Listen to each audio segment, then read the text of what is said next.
So a very intriguing three-year-old maiden to kick off the day. Luna Field, a winner of most of his trials, including in most recent at Canterbury on the 9th, showing good speed to lead all the way. Call Me Gorgeous trialling well. Thanks, Marto. Welcome to the coverage here at Kensington. There's just one to move in. Amaro moving into the outside as the last to go forward. The plan is to ride conservatively, but it's been one of the better back runners in the race in the last 10 minutes. Light is on. And we're ready to go for a good quality maiden here on paper, and they're off and racing. Amaro jumped well from the wide draw with Call Me Gorgeous. Harpray Ski landed out well. Then came Ballet d'Esprit, followed by Be Quiet. Luna Field's going to park off the tempo.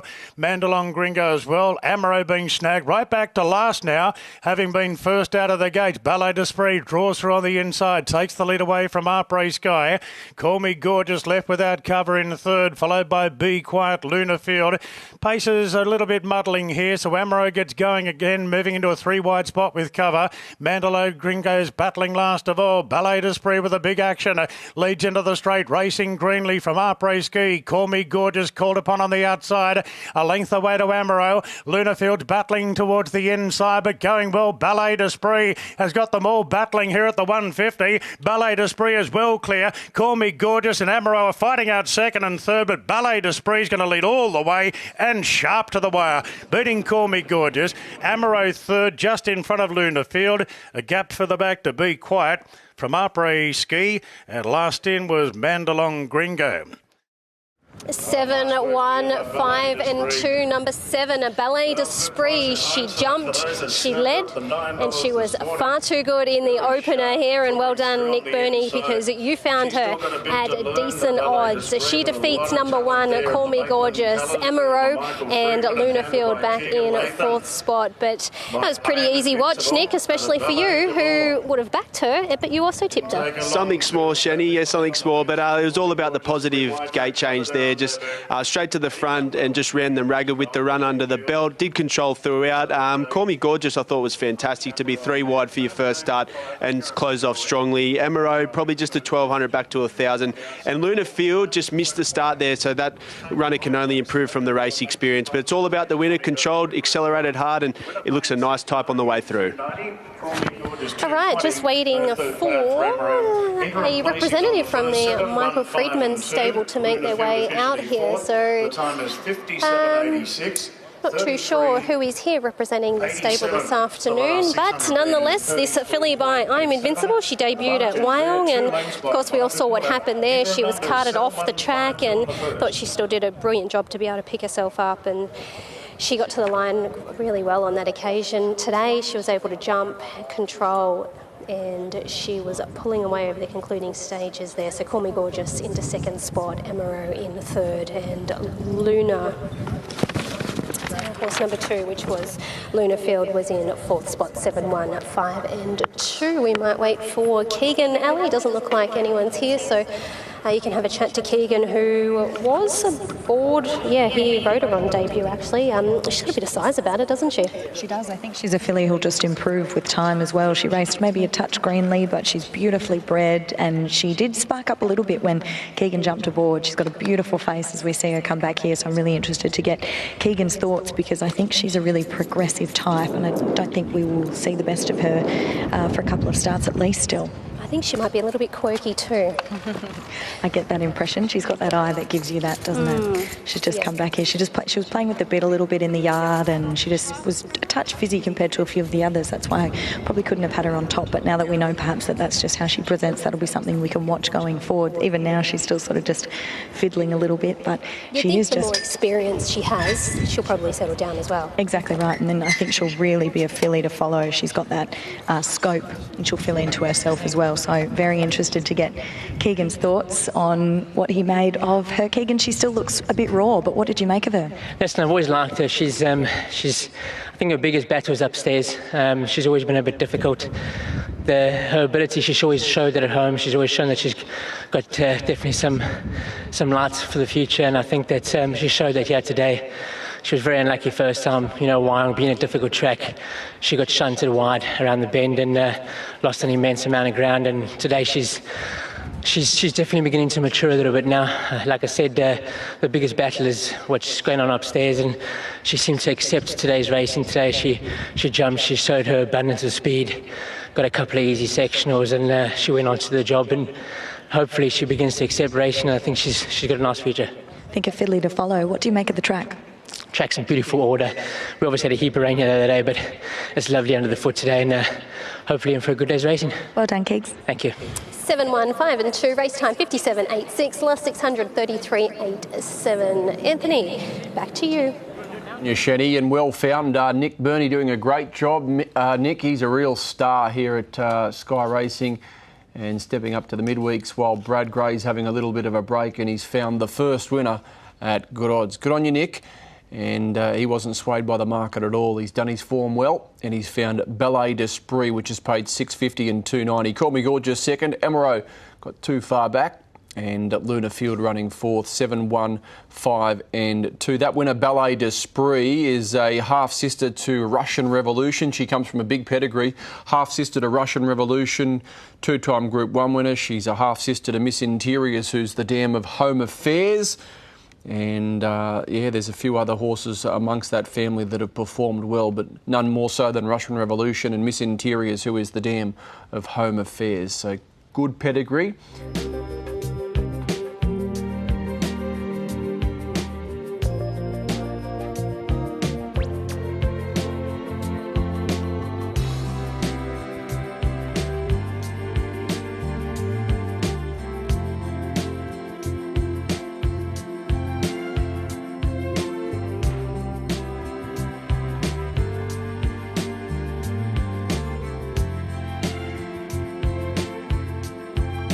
The Hell's Itch moves in, along with Wipeout, who was replated there behind the start.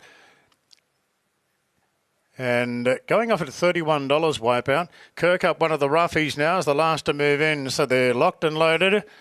The light is on, and we're ready to go. Pure Alpha, the raging favourite. Stand by for a break.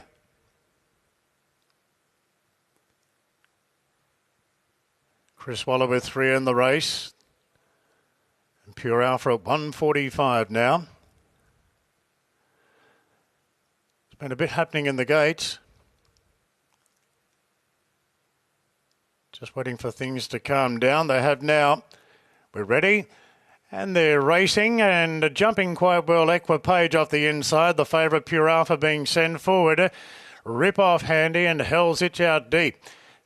Just taking a hold, Wipeout behind them from Escalante. Sun Lord is just being eased right back through the field from Kirk up, and Generous Harry's last. Rip-Off went through to hold out Pure Alpha for the lead. Rip-Off racing keenly in the lead, out by a length and a half to Pure Alpha. Equipage took the sit in third, followed by Hell's Itch on a 3-wide path. Wipeout between runners from Escalante, then Kirk up. Sun Lord second last. 2 lengths away to Generous Harry. So down the side, and Rip-Off shows the way by a half on Pure Alpha. Hell's Itch strides to third out deep. Equipage with a cosy run fourth. Then came Wipeout from Kirk up. Further back Escalante, Sun Lord. And still 2 lengths away to Generous Harry. Rip-Off inside the 600 metres, a half in front to Pure Alpha, who's just breathing down his neck, turning for home. The roughie Hell's Itch under pressure, followed by Equipage. Wipeout as they straighten for the run home now. Rip-Off in front from Pure Alpha and Hell's Itch. Inside the 300, Rip-Off going okay from Pure Alpha. Then Hell's Itch, Sun Lord starting to make ground wide out, and Equipage up the inside. A real dogfight here. Pure Alpha puts the head in front now from Equipage. Sun Lord running on. Pure Alpha responding to pressure and was lifted across the line to win it by a half length to Equipage, and Sun Lord getting up for third. Then Rip-Off further back to Wipeout from Hell's Itch. Escalante running on quite nicely at the end from Generous Harry and Kirk up. Number 5, too good here. Pure Alpha, Chris Waller and James McDonald combining with the short price favourite, and he's able to get the job done. He defeats, I think you'll find, the 8, which was Equipage, ahead of the 6 Sun Lord, and 9 will be in 4th spot. So the numbers should read 5, 8, 6 and 9 there. Nick, what did you make of the win there from the favourite? Yeah, punters rejoice. Look, he's still learning. He was a little bit keen in the mid stages, and I just think when James McDonald changed the whip from the right hand to the left, he just got enough out of him for today. I think in time that run will be much better ridden with a little bit of cover, but he's broke through his maiden win today, so a solid effort there. Equipage, the fitness edge, just got a little bit checked and blocked as you see on your head on screen now, and had to dart back to the inside. Sunlord I thought was a bit of an eye catcher on a race where they only look to go at a moderate tempo, so it'll only come on from that run, and rip off. It'll be fitter as well, but the winner, I should say, looks a nice type in time. Indeed he does, so we're just waiting for Charlie Duckworth to make his way out here, and we'll have a chat to him in regards to this gelding by Drossen. I think that's how you say. My printer didn't print it clearly, so I can't actually read it properly, but Charlie is here nonetheless. And Charlie, it was good to see him do that this afternoon. Yeah, it was a good win. Look, he looked like he was floating a fair bit in front. Just didn't really know how to put them away just yet. But look, exciting just to get the first win out of the way, and now we can aim up at bigger and better things. But look, Aussie Care obviously found the talent in New Zealand and had faith to put the cash up, and has bought a bloody nice horse. And has he always shown you a lot at home? Yeah, he has. He's look, he doesn't blow us away in his track work, but all the riders are very complimentary of him. His attitude and his action take him a long way, so hopefully he can measure up. He looks like he's still got a fair bit of maturing to come and whatnot. He's on the lighter side, and he's got a bit of filling out to come. Yeah, exactly. Look, he'll be a lot better in 6 months' time, and probably in a year as well, to be honest. But anything we get at this early stage of his career is just a bonus, and we look forward to an exciting ride with him. What do you think he'll stretch out over eventually? Look, I think he will obviously get a lot further than this, but whilst they're winning over 1400, you can sort of stick around this sort of distance range, and who knows, when he gets a bit stronger, he might get a bit quicker too. So, look, we'll see how the runs pan out, and then work it out from there. Thanks, Charlie. Thank you. All right, Ali's alongside James. Well done, James. I can see you watching that replay there. What did you make of it? I don't know. He was gone for all money, and he's to his credit, he's rallied really strongly. He's a horse that would be probably, he's going to make a good chaser, so probably ridden a little bit more conservatively would help him. But he's learned his craft. He's going to progress as he gets on, whether it's this prep or next. I'd say it'd be next prep. Quite a light framed horse. He does look like he's still got that little bit of furnishing to come. Yeah, for sure. He's got a lot to go. He's still, even mentally, he's a bit of a baby, but he's got good ability. And I think 6 months' time we'll see a nice horse. Still nice to get the win. Well done. Yeah, absolutely. 1:24.14 the race time there, the last 600, 35.70, 5.8, 6 and 9, Anthony, on race number 2. Gets the job done there, Pure Alpha at his second career start, and he's on the board. Win number 1 for this son of Ardrossan. He put the writing on the wall with a terrific run. First up, obviously, on Boxing Day, when he and Franz Josef sprinted away to fight out a maiden there, and he's backed that up and gets the job done as a very short price favourite. He had to dig deep, and dig deep he did, and he's done enough. Equipage second, Sunlord third, and Ripoff fourth. They found him out of the trials in New Zealand. He found his way to Chris Waller. He had a couple of trials over there at Avalon, and his second trial at Taupo back in March last year. That must have been where they were able to source this horse. They found him out of the trials over there. He found his way to Chris Waller, and just under 12 months later, he's winning a race at Randwick on a Wednesday.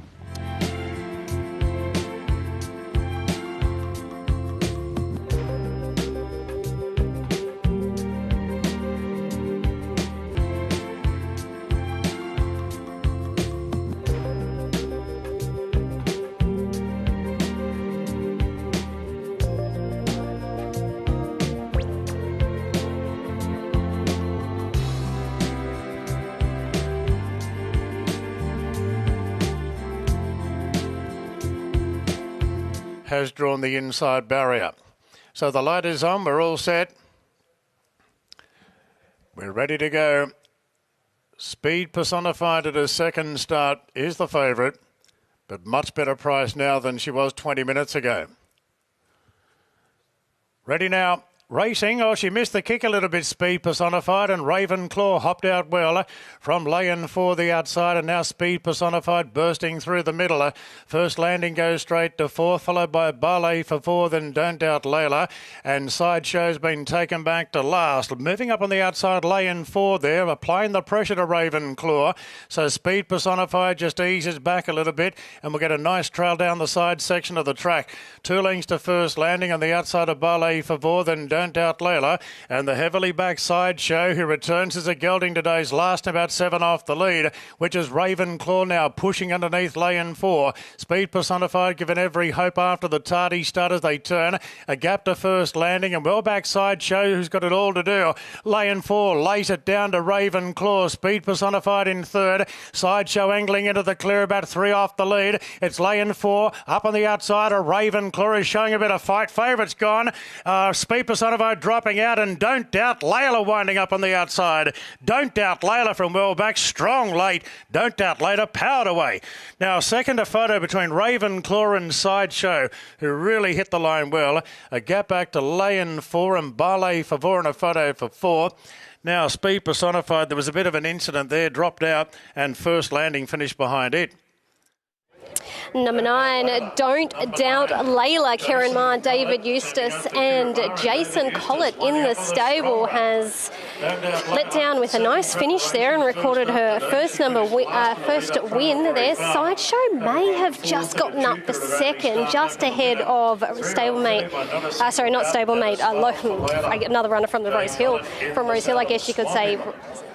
So we've got Sideshow, Ravenclaw, oh, it's tight, and then Bale Favor will be in 4th spot, Nick, but number 4 gets it in 2nd spot, so 9, 4, 6 and 1, the numbers. Yeah, back the clockwise direction. Looked a few gear changes as well. That just might be the making of this horse, but that was a very nice return by Don't Doubt Layla. Down the outside, showed a good closing speed to run over the top of them. The 4, Ravenclaw, just led it a good moderate tempo to even tempo and just battled away there strongly. And a nice return there by the second favourite in Sideshow, who didn't have a lot of luck early between that 400 to 200 when the sprint really went on. So maybe just lost a little bit of momentum racing tight there. It'll only come on from that run. And Belle Favor was very solid. The favourite, the market knew Savage Drifter late, but maybe has a few issues there. But good return and a great win by Don't Doubt Layla. Indeed it was. And Aussie Jo joins me. Jo, I don't know how long she's been up in Sydney, but she's had a couple of trials, but that was an impressive effort today. Yeah, she was very good. She started the prep here. She had 2 fairly soft trials. Was coming out here today to have a good day out, good experience, which is why just found a fit early from that gate. Just wanted her to run well, be good late, and we thought she had plenty of improvement to come. It's a bit of a surprise, but obviously a good surprise. Great to get a win for North Greenhall, his colours, and the rest of the owners. And yeah, filly has got a bit of upsides there. Yeah, she's got a lot of upside. She's not the biggest girl here today, but she's got a big heart. Yeah, she does. Yeah, no, she's not very big, but she looks very well. She's strengthened up since last prep, and yeah, it's a good way to start this prep. Well done. Thank you. Okay, Ali's about to have a chat to Jason. I am, hopefully. He hasn't, I don't think he's weighed out yet, but we might beat the mark here if we don't get in trouble. Jace, Jo just said post-race he didn't expect that. Did you expect her to let down so well? No. Well, she finished it off pretty well, and she was a long way off them in that last trial. We also thought she'd probably take good improvement off today, and there'd be a nice race in a couple of weeks for her. And as you probably would have seen in the yard, she did get quite warm, so she's done well to hold it together and perform like that. And do you think that there's only more to come from her now? Yeah, you have to think so. It's only a second start and come from back and done that. So experience will help her mentally upstairs. So, but she's obviously got ability, which is the main thing. Well done. Thank you. 9, 4, 6 and 1 the numbers here on race number 3. 108.64, 35.71. The final is 600 metres on race 3. Anthony? Okay, so Don't Doubt Layla. She wins at her second start. She had a start at Echuca back in July last year. She ran 4th, beaten 4 lengths. She's given a long spell She's had a couple of trials. She was given a very quiet trial at Warwick Farm on the 2nd of January, just straight out the back, and was asked to do nothing, but worked home quite well. Beaten 8 lengths. That's why she's gone around at a $18 chance there this afternoon. But she's on her way. They paid $250,000 for her back in 2022, 2 years ago at the Gold Coast Magic Millions yearling sale, and she's now only just lining up for her second career start. So they've had to be patient. 3-year-old filly by Not a Single Doubt. 2 years 2 years ago they bought her, and she's just won her maiden, and she's on her way. Nice filly, good residual value about her as well. Not a Single Doubt. Smiles for Layla is the dam as a Beale mare.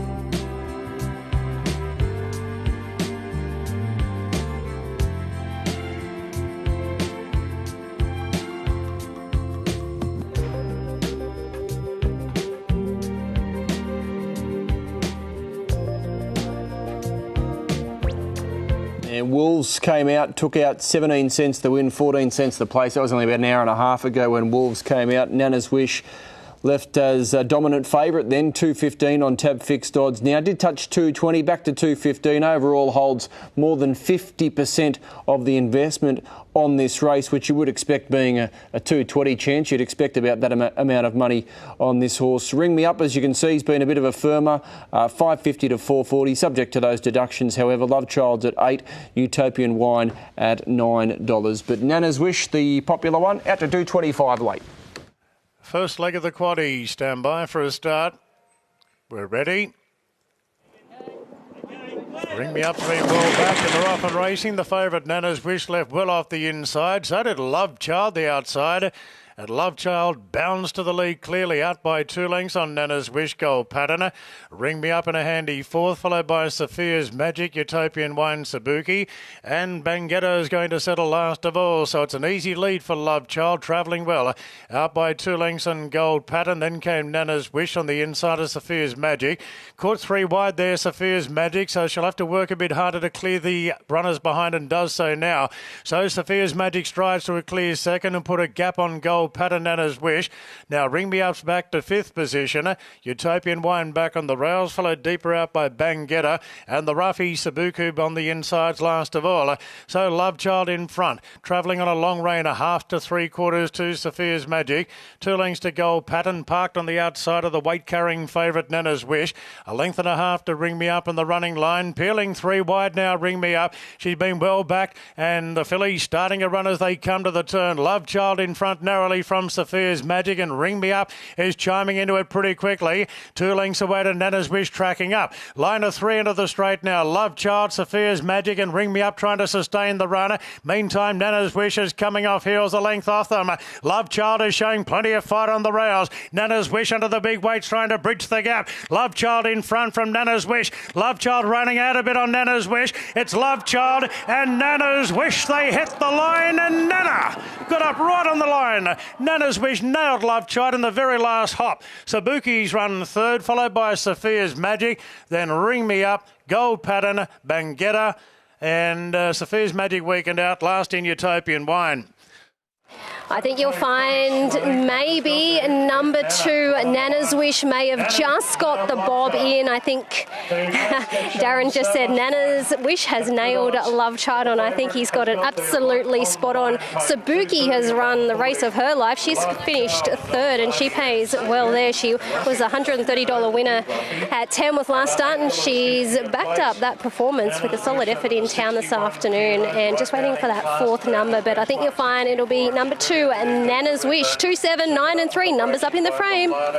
She got conditions to suit Nana's Wish. The wet ground, great ride by there, Jason Collett. He just had to bide his time between that 6 to the 4, but once he pushed out and built that momentum, he always did look like she was going to edge that margin over the concluding stages. Great effort by the second horse in Love Child to go from maiden grade straight to town into a 64. Did have all favourites leading in a slow tempo there, but beat the rest easily. And what a run by Tabuki, the country trained galloper, great effort. And I just don't have that number for fourth, but all honours to the winner and a really good ride by Jason Collett, and gets the favourite home for punters. 3, Sophia's Magic. Nick winds up in fourth. Aussie Joe's with me again.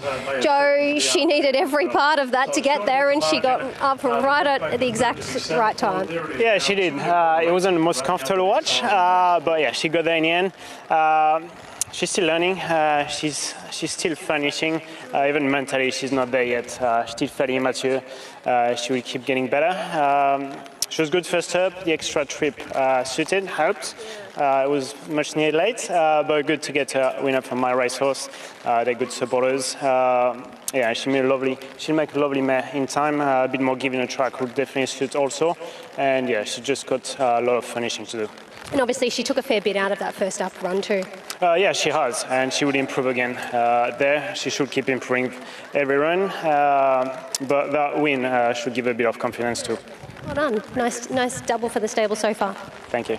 So 2, 7, 9 and 3 the numbers at this stage, and the race time 1:34.52, 35.48 the final 600 metres. So Jason just making it official, jumping on the scales, and then he'll have a chat to Ali about this horse that I'm not too sure if he's had a lot to do with her. He didn't ride her, as far as my form goes back, he hasn't been on board, but he may have been in previous preps. Ali. Well done, Jace. You came back to the cheers of some keen owners. They're out here in the rain, which is great to see. Yeah, it's a good bunch of owners here. There's a few of them, so nice for her to get that win. Took every bit of the straight to get there.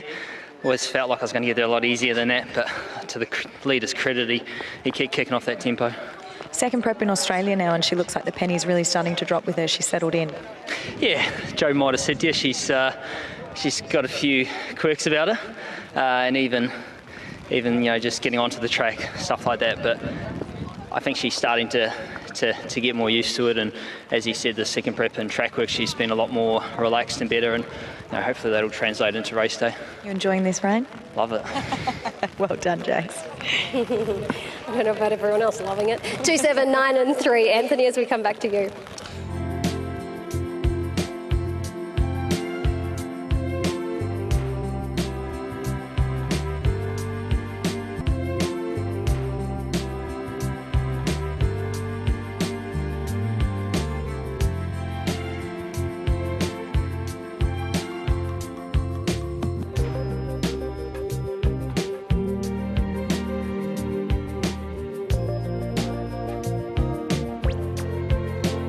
Since betting opened this morning after scratchings, and Bookie's just happy to let you on late. Back into $2.90 as I speak, so that's as long as he got Vinny Spirit, $3 or 2 to 1, and back into $2.90. Cadetship's now $5.50, and the volume of money still coming in for it, and it might just about start equal second favourite by the time they jump, because he's been very popular late. All right, a few more to load. Here's Darren. And the last two, Cadetship. Got the blinkers on today, first time. Has been easy in the market. Castilian, with blinkers being reapplied, has shortened a point in the last few minutes. The light is on now.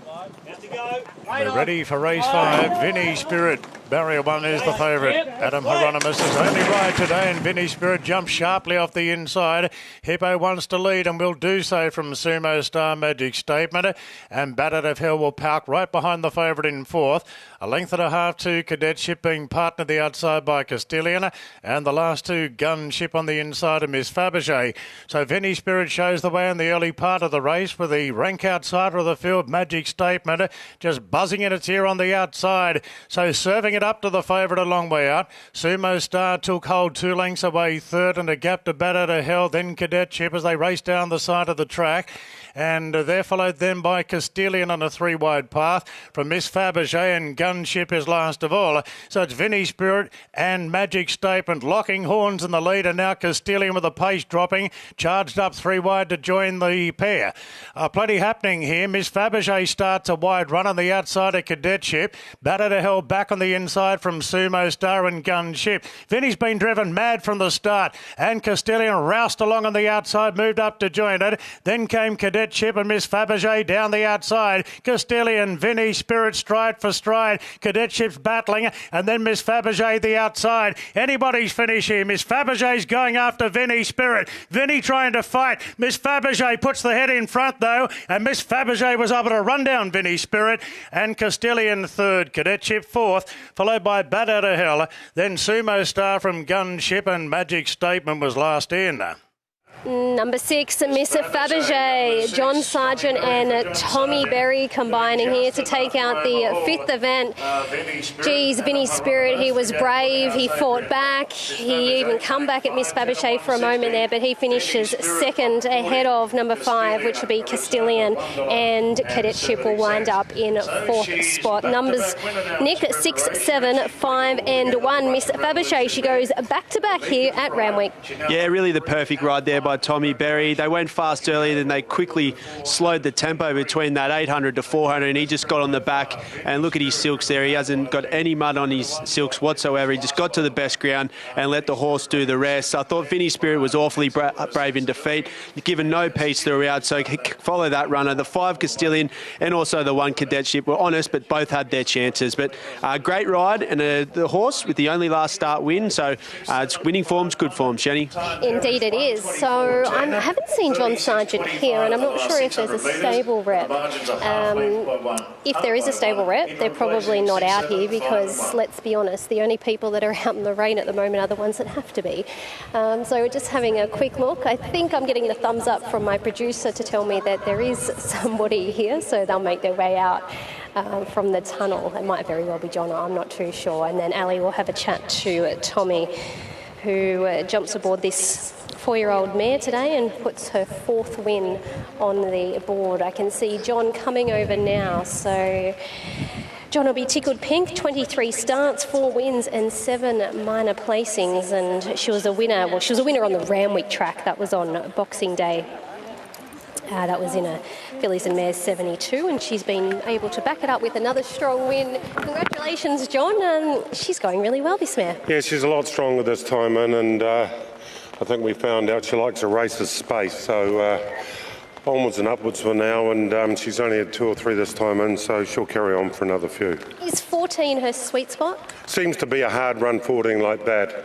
She can run a mile, but I think she's better at 14 and will probably stay there. So 14, freshen her in between, and that's the key. That's the key. So I'd love to get some black type for Sorrow and Glen, and probably look at it in the carnival time. Well done. Thank you. All right, Ali's alongside Tommy, who's going to hold the umbrella. Oh, how sweet. He's holding the umbrella for her. Thanks, Tom. I'll put you to work. I love it. What do you make of that? Yeah, it was a good performance. They ran along sort of in the early part, and they really stacked up down the side, and it was probably one of the messiest 7, 8 horse fields I've been in a very long time. So we ended up sort of on our bike a little bit earlier with plenty in hand, and she's so tough and honest, she was always going to get there. It was just a matter of time.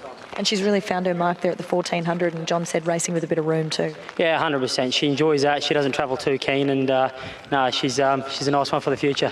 Thanks for doing my job for me and holding my umbrella. You're a real man. Anytime. 6,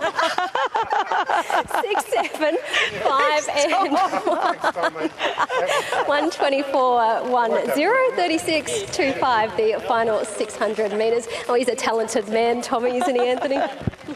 Yeah, he's a man of many talents, Tommy, that's for sure. And Miss Fabergé, good to see her get another win on the board. That's her 4th win from start number 23. She's now a 2-time city-winning mare, which bodes pretty well for her post-career because she is a half-sister to Criterion, who was a multiple Group 1 winner, and he was a Ripper Criterion. So, gee, she's a very expensive broodmare prospect once she hangs up the boots. Miss Fabergé, a 4-time winner overall, a couple of wins in the city, and as I said, a half-sister to a Group 1 winner in Criterion. So that'll take her a fair way when she is put out to stud. And Coming Through was another one that she's a half-sister to Coming Through as well. He was a Group 1 winner, so good family. She's well bred. Okay, let's leave it there. Miss Fabergé, 6, 7, 5 and 1 after the 5th.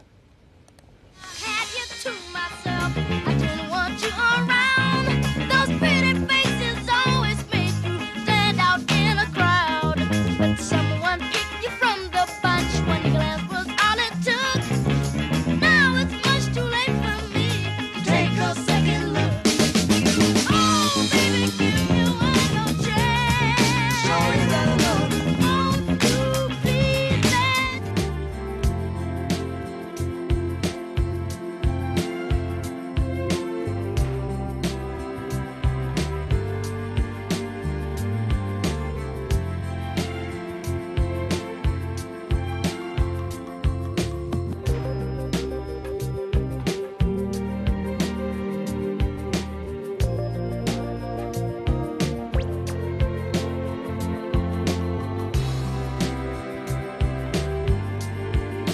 More money overall on Timpanus compared to Edmund, who is the favourite, but Timpanus the best backed late.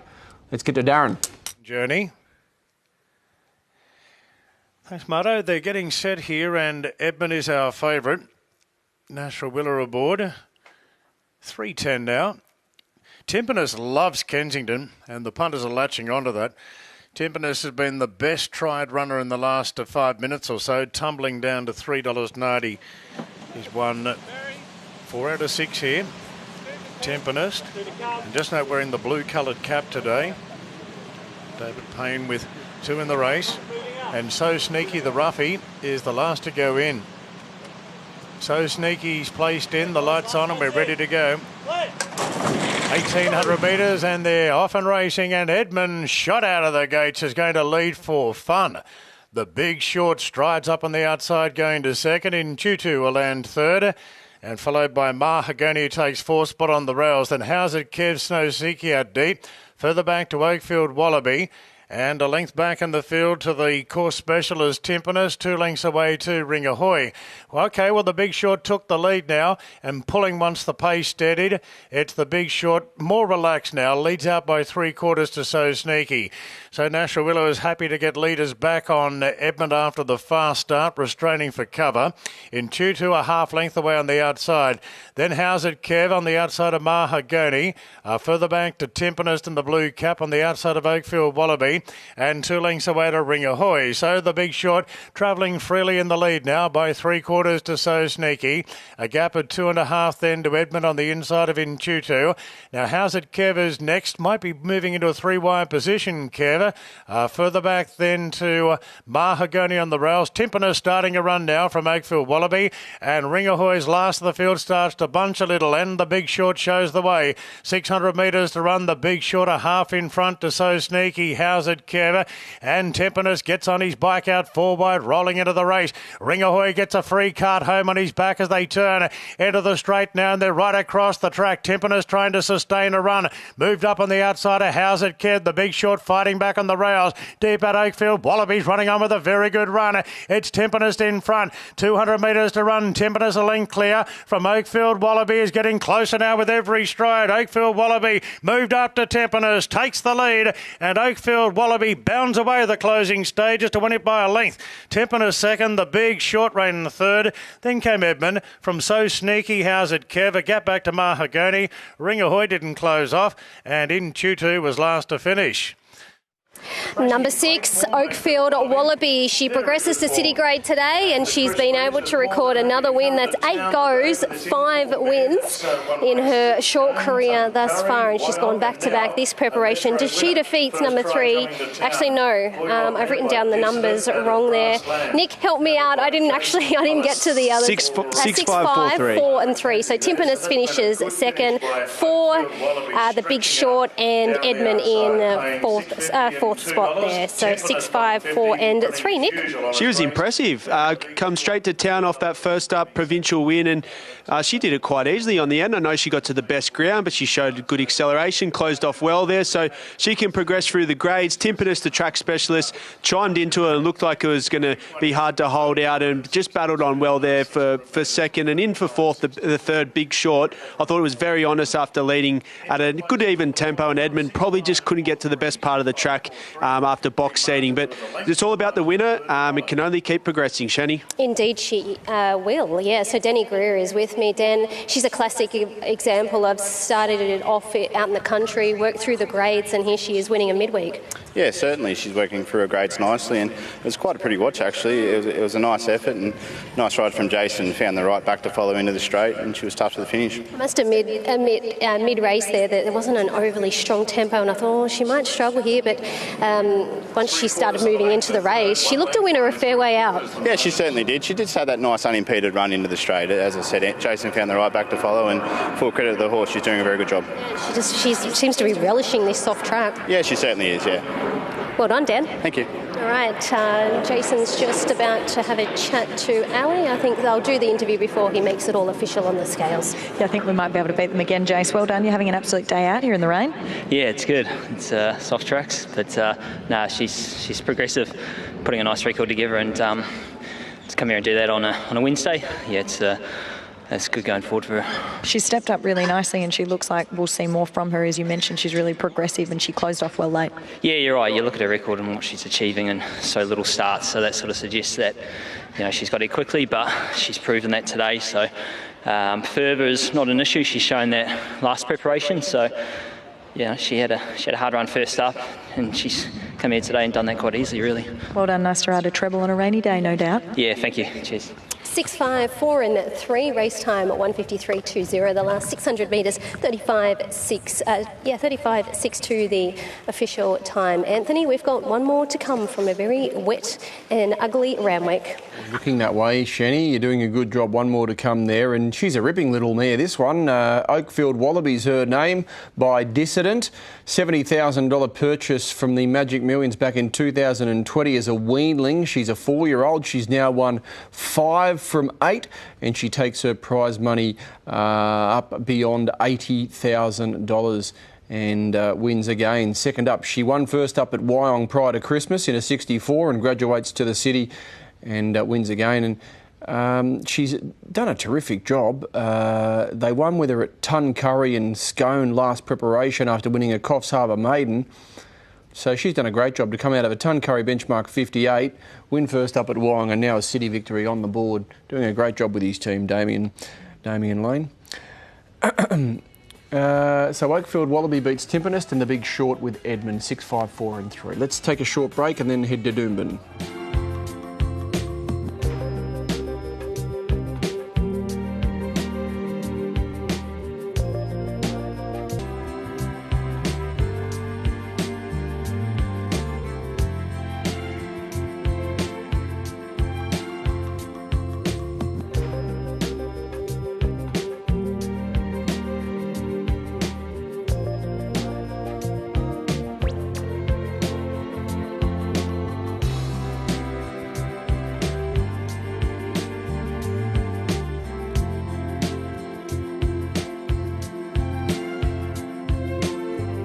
Jo Pride joins me. Jo, this filly, she looks smart.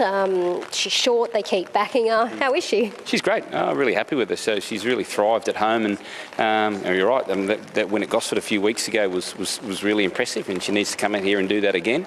But she presents to me at home like a filly that's more than capable of doing that. Will she put herself up there again? Yes, definitely. Fast filly. She's shown that in all her trials. She's got a lot of speed, up and out of trouble, and hopefully kicking mud in the opposition's face. I don't want to get ahead of ourselves, but have you got anything mapped out for her if she's able to get the job done again today? No, look, we're still a little while off the carnival, and I tend not to get too far ahead of myself planning. She's a young horse with plenty of development to go, so we'll just take it the old one run at a time. Sorry, Shani, it's all I got for you. That's not enough. Exceladus and Principessa, they'll love this wet track, this rain if the tracks continue to be wet on Saturday. They sure will. They're both really accomplished wet trackers, so looking forward to Saturday with those two. Best of luck here. Thank you. All right, Ali, final time this afternoon. I found it really hard to split our top two in the betting. The Black Cloud, I thought she presented in beautiful order. She's not an overly big filly, so she obviously is a filly who strips fit pretty quickly second up. So I couldn't fault her, but there was just something about Firestar that really took me. He was walking around the yard with a lot of purpose. He was really bright within himself, and he presented in lovely order. He was well muscled, so I've gone with Firestar on top, but I couldn't fault the favourite. I had a real soft spot for her too. I think it would definitely roll forward. Firestar will want to probably push up on the inside and let it work, and might want to hold the fence, but I'd say they'll probably want to keep off that coming into the home turn. So he'll keep it honest, and apart from that, maybe Kissing Sapedo with that change of tactics will want to hunt forward as well. But apart from those three, not much speed, but in the wet, they'll just want to let them travel and hit the line hard. Indeed they will. All right, let's head to Darren. We're just about on starting time. This is the final event from the Kensington track this afternoon. So last couple getting set for the last. And the rain's got a little bit heavier, Mato, as you cross here for the final race. The Black Cloud is the favourite odds on in front of Firestar. They really do stifle the market. So Bolero Bill is completing the line. Racing at Wyong tomorrow, Rosehill in Sydney on Saturday, and the light is on for the last. Stand by for a break. Ready to go. Racing now, the Black Cloud jumped at it quite well towards the outside and is looking for the lead. Firestar handy together with Royal Invader. They're followed by Kissing Sapeto, well positioned down on the rails. They're followed by Bolero Bill on the inside, a Highborn Harry. Further back then to Promising Prospect and 3 lengths away to Raccamello. The Black Cloud thunders to the lead, but kicking up on the inside a bit, the roughy Kissing Sapeto, and went up to eyeball the favourite now, and Firestar third, travelling strongly on the outside of Royal Invader. Further back to Highborn Harry, Bolero Bill, Raccamello. At last of all is Promising Prospect around the corner, and the Black Cloud up on the outside of Kissing Sapeto, and the Black Cloud travelling better. 2 lengths away to Firestar being roused along. The Black Cloud in front, but Firestar's up for the fight. The Black Cloud and Firestar, the 2 favourites are broken clear, and the Black Cloud's got a kick. The Black Cloud trying to fend off Firestar. Royal Invader goes to third. The Black Cloud, though, thundering home in the last. Won it by a length and a half. Second home was Firestar, Royal Invader third, followed by Bolero Bill. Then came further back Promising Prospect, Highborn Harry, Raccamello, and Kissing Sapeto went with the winner, finished back last. Oh, she looks pretty smart, doesn't she? The Black Cloud, Jay Ford riding for Joe Pride, and she salutes at the short quote. Nice effort from her. She's 2 from 2 now, and looking forward to seeing where she can end up. Firestar had his chance. He wasn't good enough for her. The 9, Royal Invader finishes in third ahead of 11, which was Bolero Bell. But Nick, she was impressive. She sat outside the leader, and they were there to beat her if good enough. And they weren't good enough today. Yeah, definitely the horse to take out of the meeting for mine, Shenny. That was ultra impressive. To be in your second start, just to travel the way she did. As soon as Firestar challenged her, she just found another length, responded well, accelerated. No knock on Firestar, follow it wherever it goes next start. It just ran into a good one today. And the 9, Royal Invader, keeps racing well. And Bolero Bell was a nice pipe opener. I'd probably just prefer that galloper on dry ground. But yeah, it's all about the Black Cloud. Very impressive. Indeed. And I was wondering where all these people came from, and they happen to be all the owners of this particular filly. So some very excited owners, and looks like Proven Thoroughbreds may have found themselves another handy one. I guess you can't get too ahead of yourself. She's gone from a maiden at Gosford to a midweek race, but she certainly looks progressive, and we're just waiting on Joe Pride to make his way out, and here he comes now. So we'll have a chat to Joe again, and I guess, well, Joe doesn't really like to... That's it, Joe. Joe didn't want to get ahead of himself, but after that, that was a really nice effort. It was, yeah, and it was continuation of what we saw from her at Gosford, which is good because a lot of horses can win a maiden and win it impressively and maybe not beat much, and then the next start come up against a better class of horse and not make the grade. But it's nice to see her do it again today. I thought when she got challenged, there was a bit of a moment of truth for her there at about the 150, and she really kicked on. A lot of heart, and I would think she's not just a speedy, 1,000, 1,100 metre horse. I would think she'll be able to take her speed out to 1,200, and if she can do that, that opens up a few more opportunities for her. Okay, so do you push on? I know we're, as you said, a fair way from the carnival. I guess it depends how she pulls up. Oh, look, she's thriving at home, so I would suggest there's probably one more run in her, and we'll then concentrate on the latter part of the autumn into the winter. But, maybe that the Scone meeting that they've moved, I think, to here at Randwick is now that 1,100 metre extra 3-year-old fillies. That might be a sort of option you'd be looking at, but she's trending the right way. Let's not get ahead of ourselves. Those guys are going to want to get ahead of themselves, but it's good. It's exciting. Some very happy owners. Well done, Joe. Thank you. Okay, Joe Ford just jumping on the scales to make it all official, and then Ali can have a chat to him. So Jay has had a fair bit to do with her. He's ridden her in plenty of trials. He rode her on debut at Gosford, and he's been able to partner her again here this afternoon. Ali? He has. He's built a really nice association with her. And Jay, I've just got to say, first and foremost, how great is it to have these owners out here braving the conditions? Exactly right. It helps when you got a fast one. So she's made quite an impression in her short career to date, but to be fair, she's always shown Joe, and the few times I've sat her, always shown good promise, and the best is still well ahead of us. You see her, she's only little and light. She's still got to furnish and grow up mentally and physically, so pretty bright future. She looks like she's got a good constitution, though, when she kicked back when the horses challenged her. Yeah, certainly, and that just goes to show her ability. Like, she wants to overdo it a little bit. She is a runner, that'll come in time. She'll curb herself a little bit, but I sort of was able to nurse her the first furlong, and when challenged and felt threatened, I give her a shake up and I got a good response, so good signs. Well done, you can get out of the rain now. 12, 8, 9 and 11. Race time 104.82. The final 600 metres 35.46. So that wraps up a pretty miserable day here at Randwick. Hope the punters out there have backed a winner or two throughout the afternoon. Thanks to Nick Burney. Thanks to Ali Mosley, who has had to brave the weather more so than I have had to. And Anthony, we'll come back to you and we'll join you all again very soon. Alrighty, good on you, Chantel, Nick, Ali. Thanks for your efforts out there at Randwick this afternoon. Nice filly that, the Black Cloud, 3-year-old by Seamus Award. They can get a good horse team at Proven Thoroughbreds. They paid $100,000 for her at the English Classic a couple of years ago. And she's now unbeaten, 2 out of 2. And lots of happy owners, that's what it's all about. Good on them. They can find a good one, the team at Proven. Okay, Doomben up next, race number 7, 13 minutes away, a 65. This one over the 13.50. Tarp's the favourite, 3.30. We'll take a short break and then head to Bernie and Maxie.